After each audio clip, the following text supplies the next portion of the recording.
وبعيدا من سوداوية السياسة، ابن القرن التاسع عشر عرف كيف ينسجم مع الطبيعة فتشبثت به.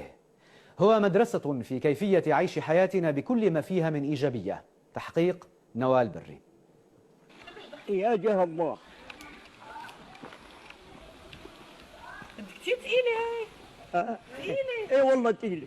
تريد أن تعرف سر الحياة المديدة وسر الفرح والإيجابية والحب أيضا، ما لك إلا أن تقصد دار سليمان المل في عكار، وهناك لا يمكنك سوى أن تعيد حسابات كثيرة في حياتك. فعندما ترى رجلا عمره 117 عاما وما زال قادرا على الرقص والحب والعمل وحتى على الإنجاب، تعرف أنك لا تقوم بأعمال كثيرة بالطريقة الصحيحة.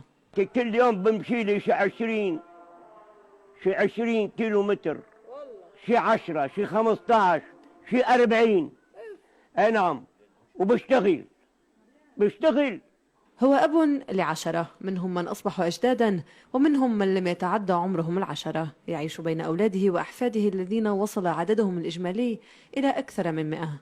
نقضي مع أبو محمد نهارا حافلا بالذكريات والنصائح والضحك، وهنا يرجع بنا إلى اليوم الذي تقدم فيه إلى زوجته الثالثة. قال لي قديش عمرك؟ قلت له عمري 80. انتبهت علي؟ قال لي 80 وإسا بدك تتجوز؟ ولما بتروح تشوف لك شي قمر، لك الختيار المقرقة. هو يحبها، أما هي فتحبه أيضا، ولكن عن بعد. إسا قربي كمان. خلاص إسا قربي ميشيل عبد الله الشيخ. خلاص بتحبها؟ ما خبرتنا بتحبها؟ بحبك بس ما كتير. تحط ايدك علي. خلص لا. اسمعي، ايه، ما تحط ايدك علي. بأشبر بدني.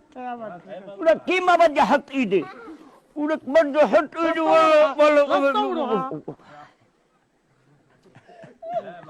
قال ما بدك تحط ايدك، ما بدي احط ايدي. دخيل دينك انا. والله هي بتغار علي. هو حافظ قبر الرصاص.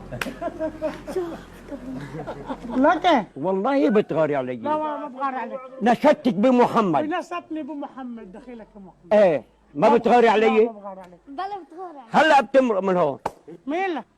حالي بتمرق من هنا. الله يسر لك. بكذب طلبات كتير.